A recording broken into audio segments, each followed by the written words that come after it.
Hey guys! So today I'm gonna do another reaction video and we're gonna watch a discussion between a survivor of prostitution and a brothel owner, as was shown on German TV recently.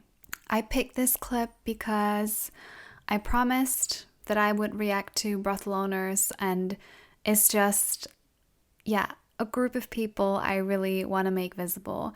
You know, usually the pro-prostitution side is presented by someone who calls themselves a sex worker and expresses that they're happy to be in the trade.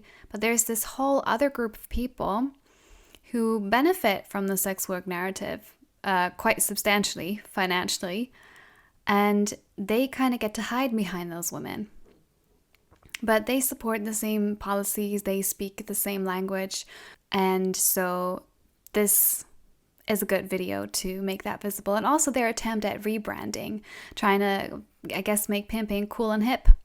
I'm not going to say much more, just that I would love to just show you this video with subtitles, because I think the survivor who speaks in this video does a great job. Like, she does not need me, my additional arguments to support her.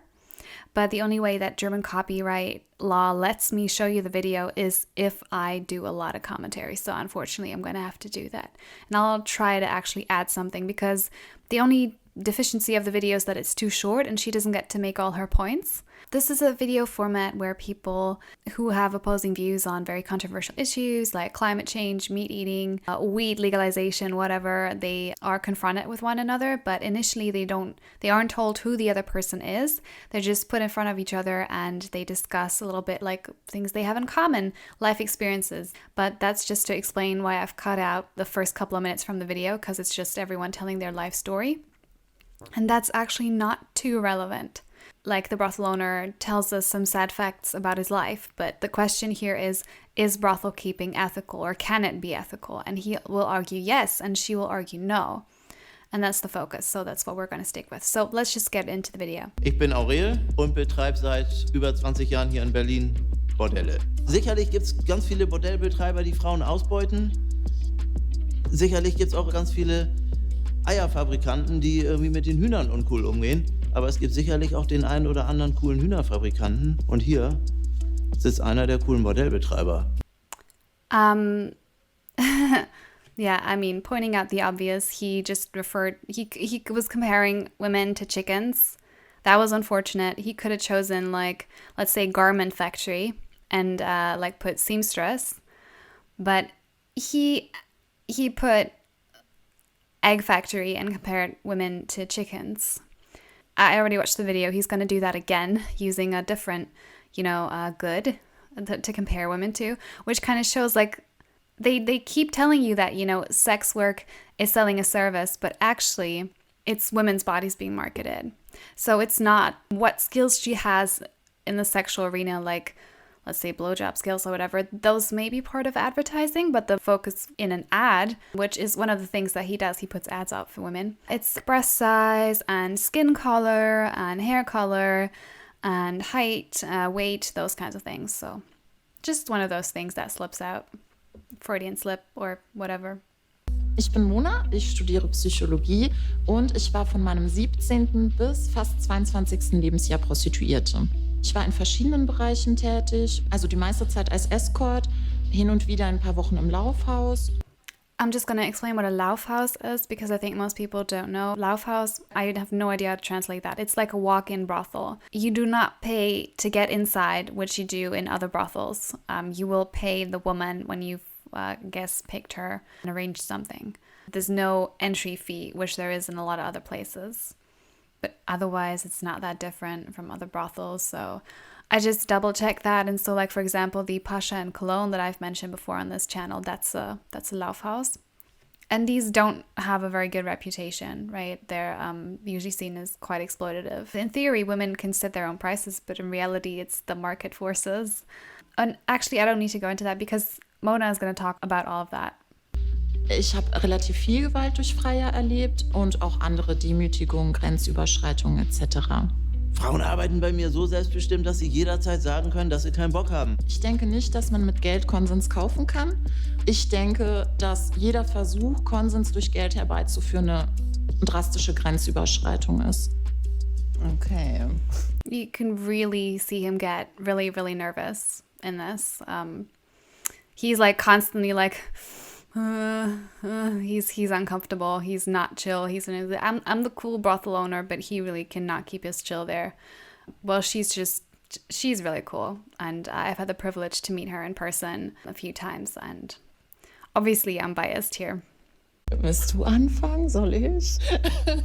Ladies first. Okay.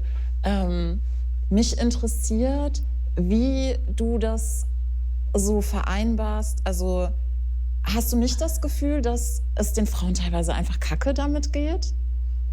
Also wenn ich wirklich bewusst mitkriege, dass es den Frauen kacke damit geht, also wenn ich mitkriege, dass halt irgendein Gast, der regelmäßig Frauen bestellt hat, einfach uncool ist, so, dann schicke ich da keine mehr hin. Ich glaube, das ist ganz normales Geschäftsgebaren, weil wenn ich eine Autovermietung habe und hochwertige Autos vermiete, habe ich ja auch keinen Bock, dass die Mieter damit uncool umgehen. Und wenn ich das mitkriege, sage ich auch so, Junge, geh mal woanders hin. Also. Like I said, he now compared women to cars, like renting a car and it comes back damaged. And he also said, this is how it works in the sex trade.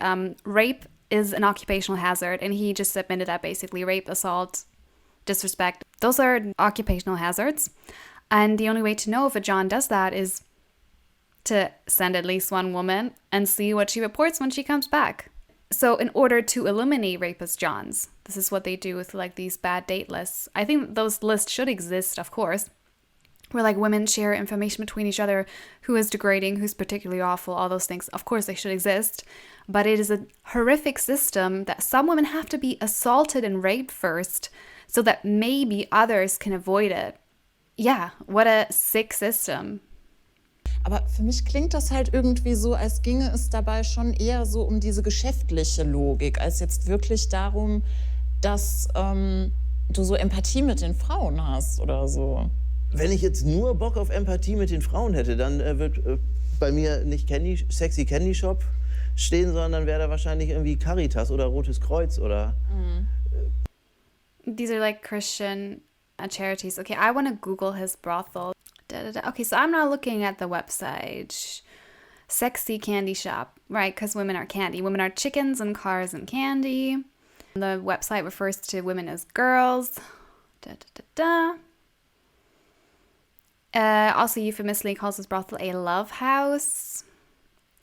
It says our models are really horny and they're just waiting for you.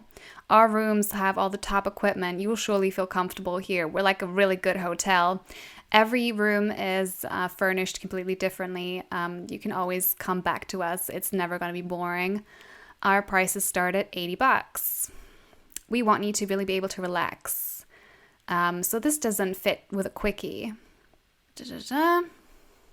I gotta check like the old language because I screenshotted that website when it had really degrading language, so they like rebranded at some stage, but okay, never mind, it's still degrading. So I am looking at some profiles of women, and yeah, so women here have to advertise obviously by their body size. Like when we look at their images, you do not see faces. This is of course to protect their anonymity, but I'm seeing like women pushing their breasts together. I'm seeing butts, a stomach, and then I see every woman has a label. So here's a woman from Spain and she's labeled a chica. Here's a woman from Turkey and she's labeled Turkish. Because women come in flavors, of course.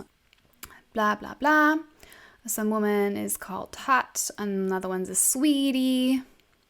Oh gosh, sometimes you can see women's faces. Yeah, these images look exactly as degrading as they do on regular porn sites. Like there's nothing unique here. There's a black woman here. She's labeled Ebony, right? So again, she's black. So we're going to highlight that she's black just in case, because it's like, I don't know, like liking chocolate ice cream or something.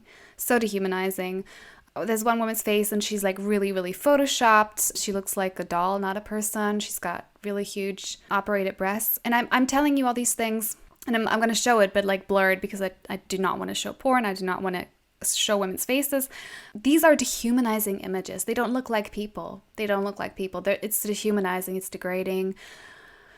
Again, we're emphasizing blondness. Okay, one's emphasized for being sporty, right? This is like the flavors women come in. Hot Latina, fresh. I guess that means she's, naturally horny. Okay, again, Latina.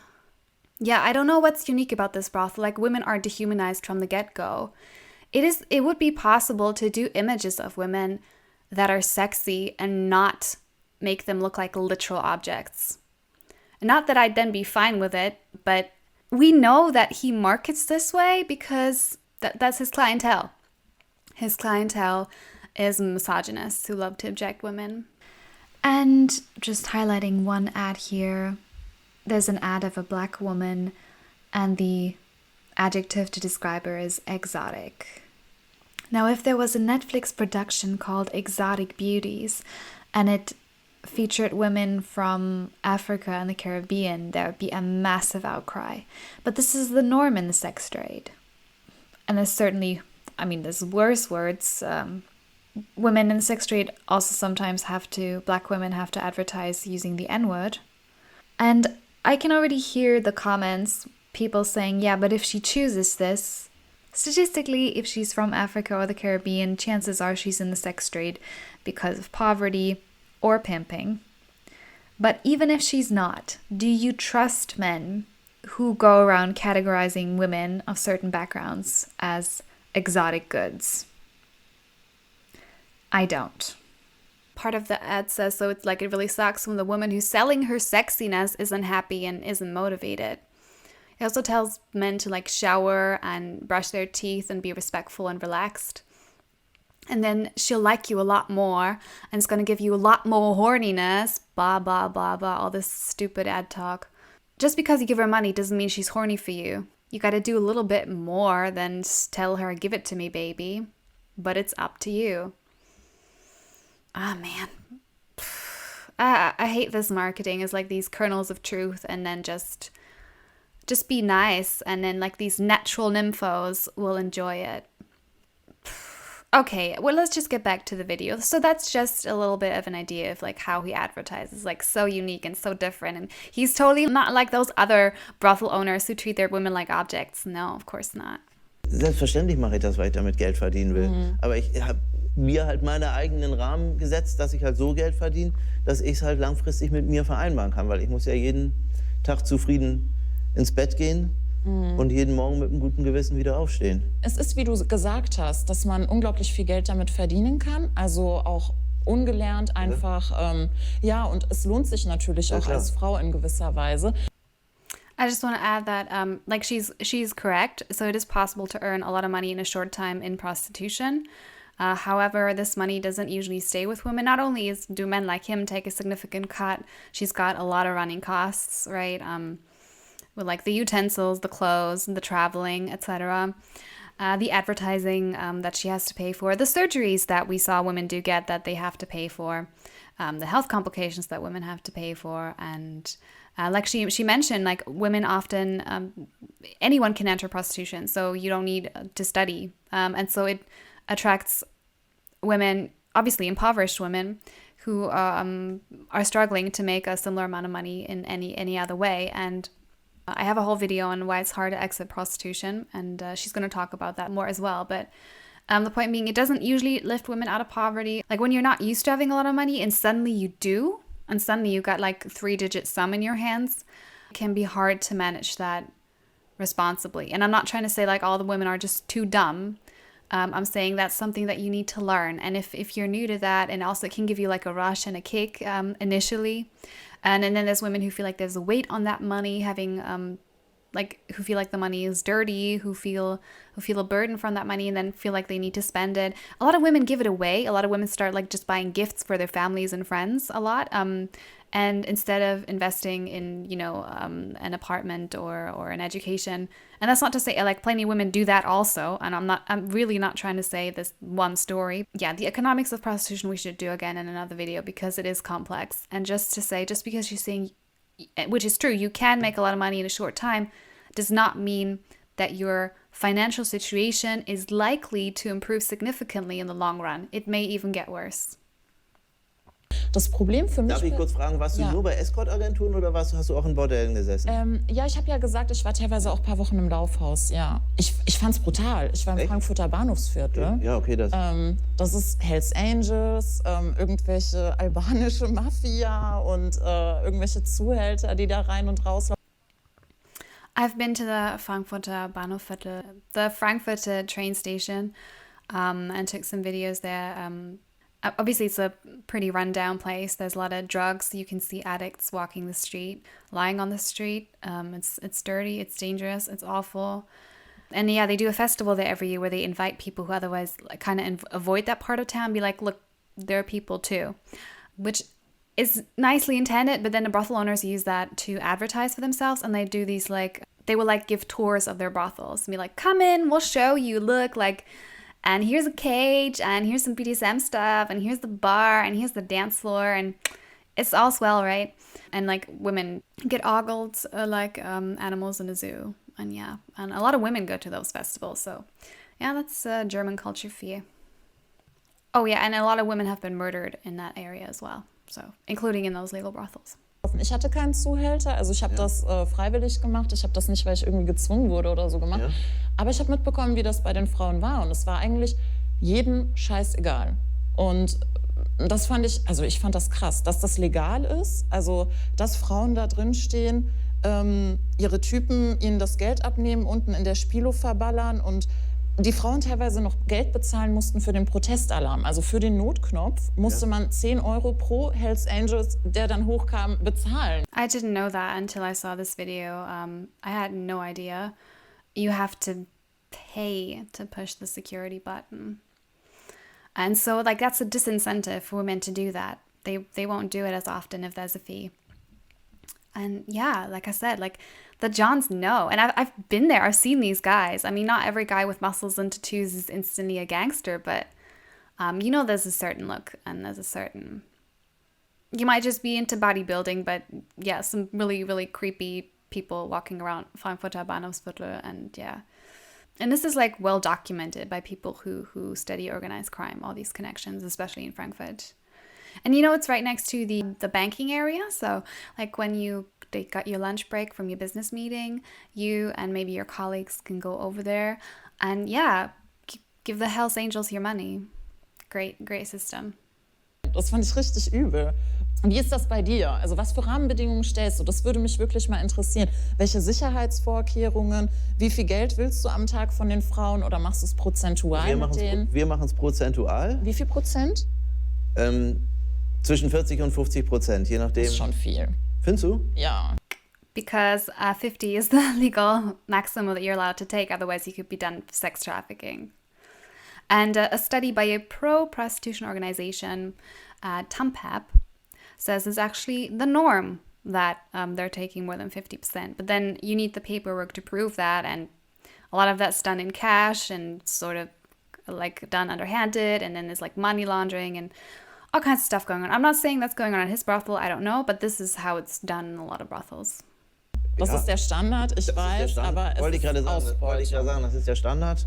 Solange es unter 50% ist, es ist legal. Alles drüber ist illegal. Wenn es über 50% wäre, dann wäre es garantiert Ausbeutung. Ich weiß, dass die Frauen Ich finde, dass es schon vorher Ausbeutung ist, ehrlich gesagt.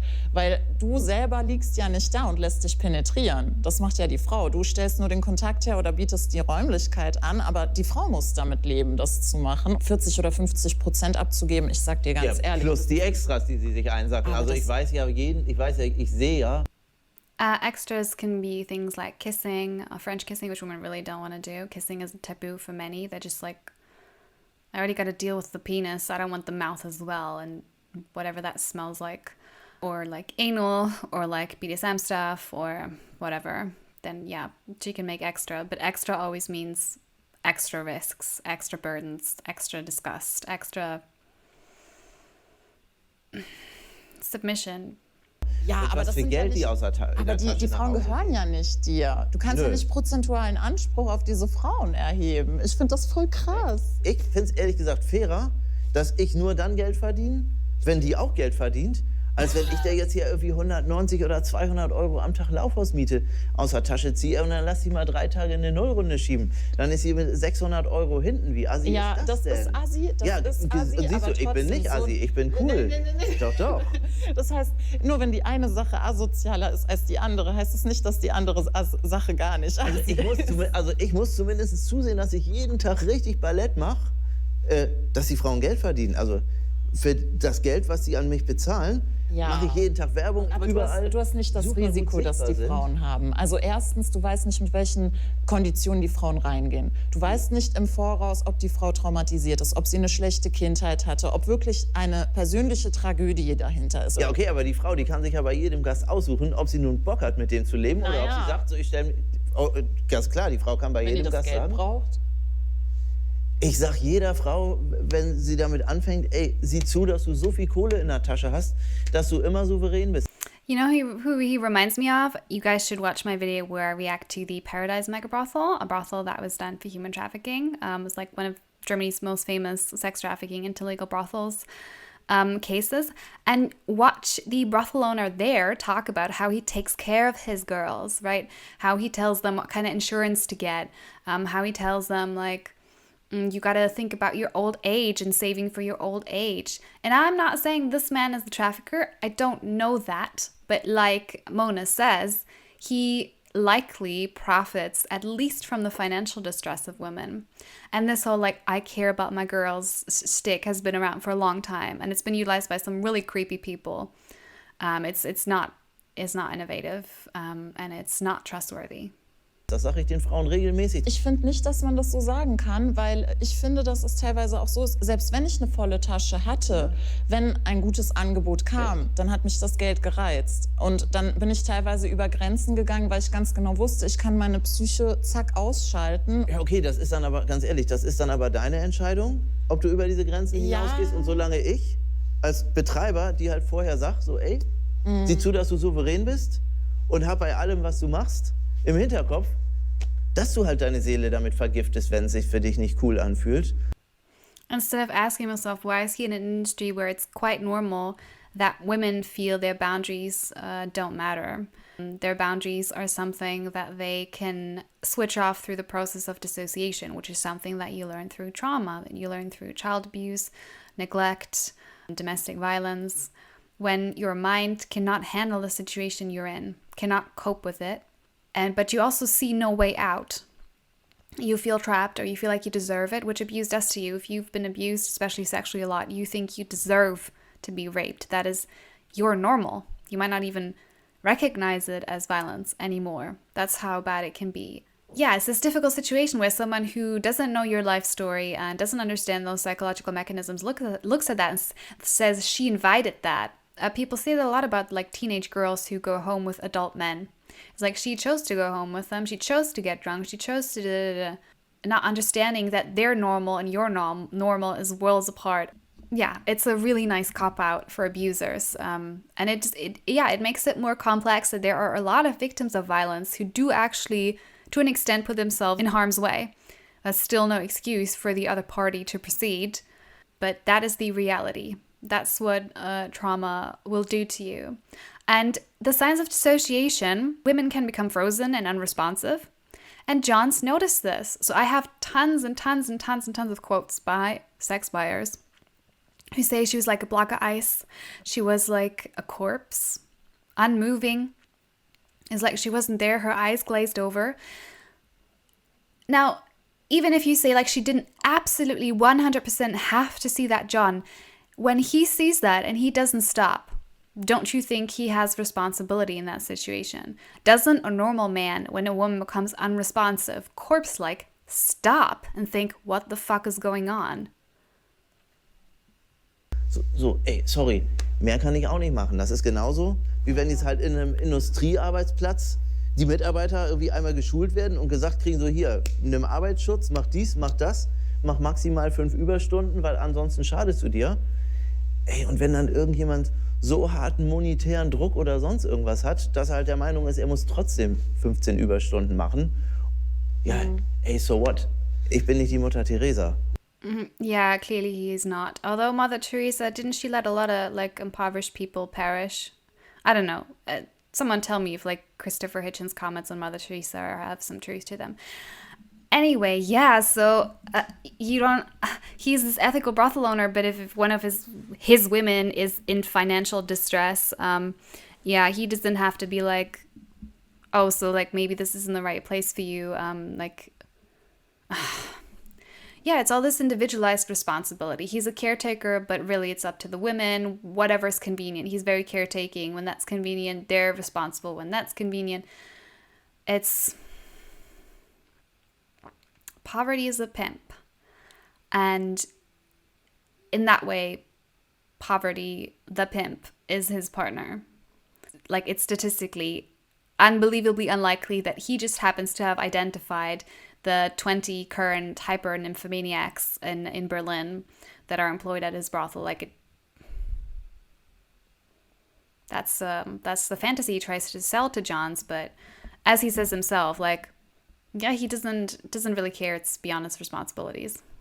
Ja, das stimmt, aber ich denke, dass die Ansicht, die du hast, voraussetzt, dass Prostitution ein Job wie jeder andere ist. Also du hast ja auch dieses Industriearbeiter-Beispiel dahergenommen und ich sehe das einfach nicht so. Also ich denke, dass die Frau als Person vulnerabel ist. Also Männer haben irgendwie, ich weiß nicht, ihren Körper, mit dem sie eine Frau aktiv penetrieren. Wenn die Sex haben, dann ist das was sie nicht verwundet in irgendeiner Form. Aber als Frau ist man einfach vulnerabler, man ist schwächer, man ist dem Mann meist unterlegen. Das passiert ja teilweise auch währenddessen. Also eine Frau kann ja einen Freier reinlassen, der sie dann währenddessen überredet, irgendwas zu machen, was sie nicht will. Und sie ist ausgeliefert, sie weiß nicht, was sie machen soll. Sie kann auch jederzeit Nein sagen. Also wenn jetzt, ja, man kann Nein sagen. Du halt von vornherein, aber du musst dir dann halt die Diskussion geben, du musst riskieren, dass der Mann einfach... Das Problem ist bei Freiern, es ist eine Kränkung, dass der Freier weiß, die Frau schläft nur gegen Geld mit mir. Und diese Kränkung erzeugt Aggression. Und sobald er das Gefühl hat, die macht das nicht, weil sie geil auf mich ist,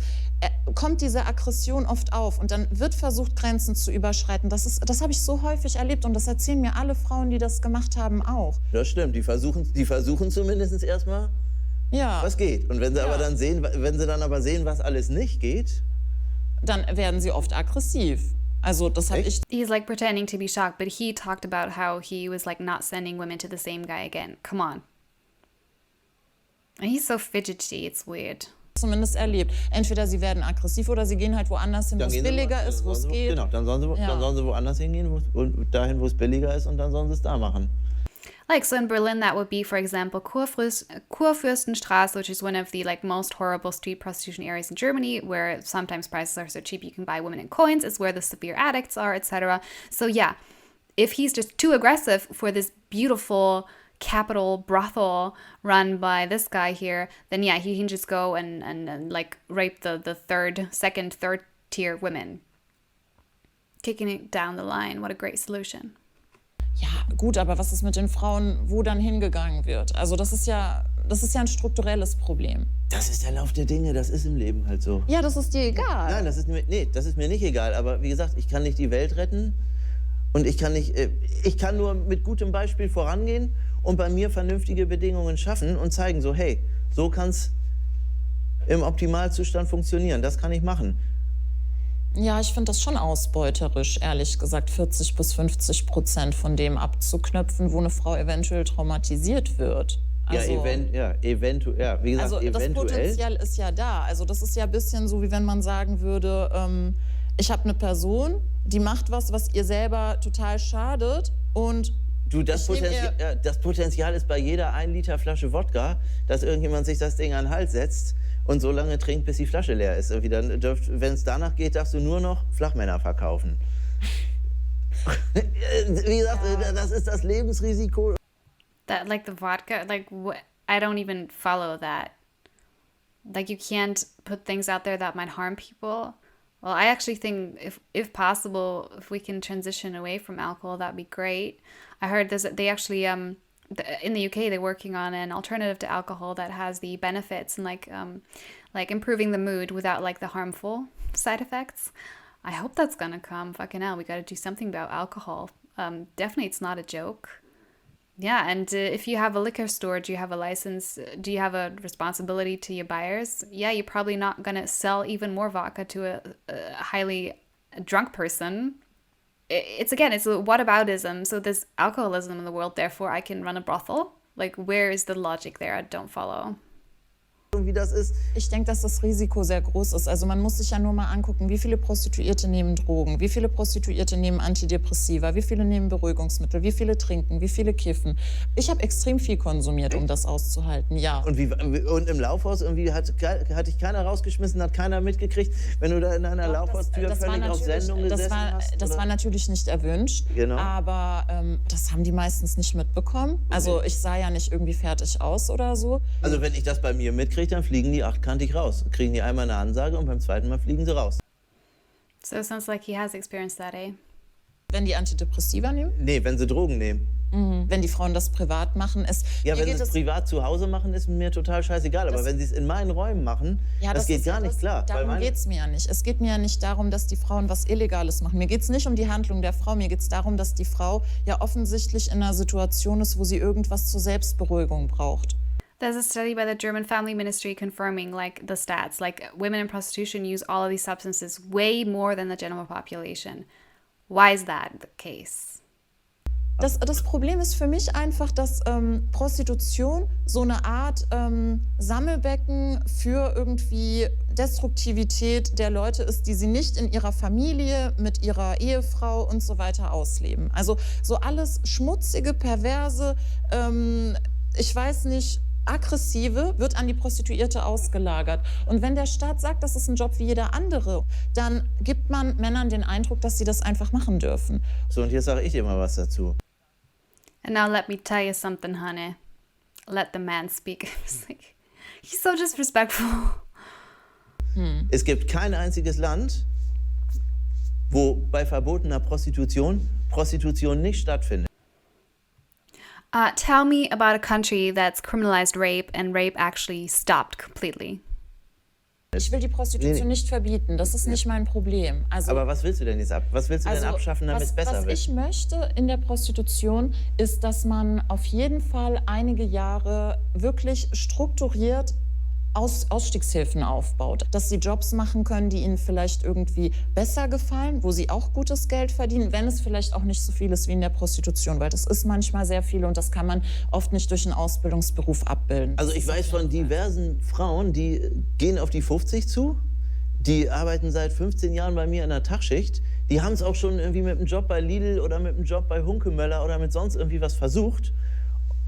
Und sind dann nach 3 Monaten wiedergekommen. Kennst du den Begriff Puffschaden von den Frauen? Ja, klar. Ja, also das ist, glaube ich, der Punkt. Also man geht da nicht raus und kann einfach wieder in der bürgerlichen Gesellschaft anfangen. Es ist ja auch schon so eine Sache, dass wenn man aus dem Puff kommt, man weiß nicht, wie erzähle ich den Leuten jetzt, was ich gemacht habe all die Jahre. Wie lüge ich in meinem Lebenslauf? Wie kommt das nicht raus? Vielleicht erkennt mich jemand. Also ich kenne das, dass ich oft auf der Straße Angst habe, das Gesicht kenne ich doch. Echt? Like, I don't need to add anything. She's just making perfect arguments there. She's so great. Ja, ich habe das oft. Also, und ich kann mir vorstellen, dass es bei den Frauen auch so ist. Und ich kann mir auch vorstellen, dass es sehr, sehr schwer ist, sich wieder einzugliedern. Und ich glaube, dass es eben dafür auch wirklich strukturierte Hilfe braucht. Bin ich total dabei? Ja. Bin ich total dabei? Einfach mal Ausstiegshilfen installieren und 5 Jahre laufen lassen und nach 5 Jahren diese Ausstiegshilfen evaluieren. Einfach mal zu gucken, wie viele von den hunderten Prostituierten, die ausstiegswillig waren, sind wirklich nachhaltig mit einer Perspektive in irgendeinem anderen Job gelandet und betreiben diesen Job auch immer noch. It is true that exit support is, well, first of all, hugely lacking, imperfect, takes a very long time, takes a lot of money, and a lot of women slip back in. It is the same with domestic violence. It's the exact same dynamics. Women go back into prostitution many, many times before they exit permanently. And some do not exit, they die in the sex trade. Women staying there a long time is not evidence that they enjoyed it. It's rather evidence that it's hard to leave. And the fact that they need exit help. And he just agreed they need exit help. If it's a job like any other, why do you need exit help? If they're teachers, if they're factory workers, why do they need that? Like, that's another contradiction in his argument.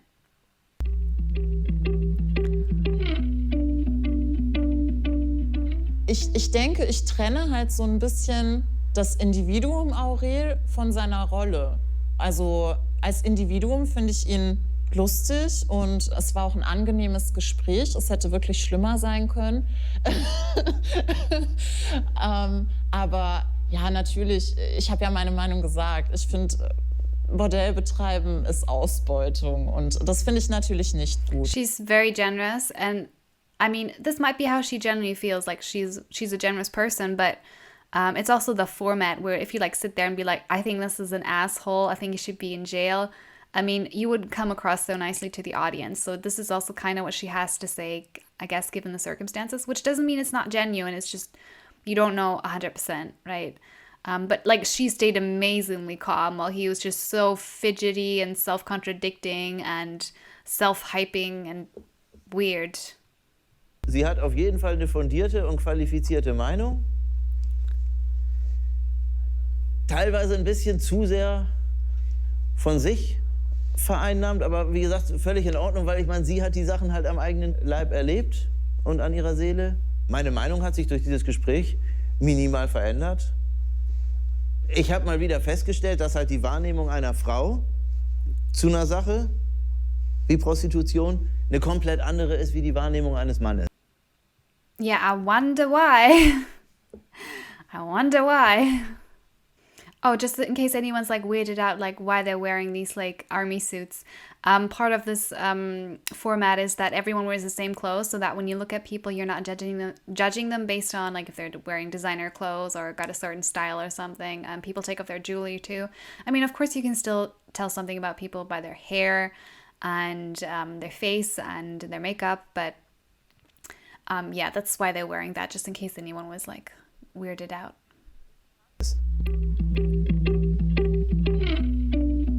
Ich fand es extrem interessant, wie sich eine Diskussion verändert, wenn man vorher irgendwie privat miteinander gesprochen hat. Oh, das Experiment hat mir sehr gut gefallen. Und das war einfach eine coole Protagonistin, mit der man wirklich qualifizierte Dialoge führen konnte. Ich fand es wirklich spannend, mit jemandem zu diskutieren, der selbst Bordelle betreibt, in dieser Welt drin ist. Es hatte auch was sehr Vertrautes für mich. Also dieser Jargon allein, das war was sehr Bekanntes. Wir hätten sicherlich noch weiter diskutieren können, aber ich denke mal, dieses Thema, das ist dann halt auch irgendwann endlich, weil ich habe halt eine 100%ig monetäre Absicht und sie hat halt eine 100%ig emotionale Absicht. Like if a man does money, he can still be rational and calculated and he can still see the truth, but women, they are emotional and that makes them irrational and that makes them consumed by their emotions. And then like they're unable to read statistics and studies and sort of pull from the hundreds of other women they've spoken to in the sex trade. So yeah, we just become very silly, you know. Yeah, everyone has biases, but who has bigger stake in the pro prostitution game? Like someone currently making a lot of money from it, or someone who's left the industry? Like, who would you trust more? And like, let's be clear, like women who leave prostitution do not make a lot of money through activism. They do tons of it. I mean, I know I'm part of the movement. I'm not a survivor myself, but I know many. They do not make a lot of money. They're like, a lot of times they're asked to do a shit ton of work for free. So please, if you are organizing an event with survivors, please, the least you can do is like pay their travel costs, give them a little something in return for the effort. Make sure that if they're staying in your city, like in a hotel, make sure it's a nice hotel. Make sure it's not right next to like Frankfurt train station. Make sure they feel comfortable and safe. And like, yeah, what else can I say about this? I'm really glad that German TV put out something like this. I'd never seen anything like it before. I've seen brothel owners argue before, but like they were arguing with like feminists or social workers. And yeah, the number of brothel owners who later turn out to like really be like basically best buds with Hell's Angels after like touring all these TV shows, that number is big. And I'm not saying that's the case here. And again, like Mona said as well, even if there isn't trafficking, which there's plenty, what's happening here is still exploitation. It's exploitation of someone's poverty and trauma, usually both going on at the same time. There's no ethical way to do that. It could only be ethical if nymphomania was real, and being with a lot of different men per day like wasn't dangerous to the body. It's just like women who want to have a lot of sex, I know some of my friends do, and they carefully curate a lot of Tinder dates where they carefully vet men. That's what women with a high libido who like a change in partners do. Other women with a high libido get a boyfriend with a similar level of libido and just have tons of sex with him, or their girlfriend have tons of sex with her. Like, only in Fantasyland is that are the women who love sex in the brothel.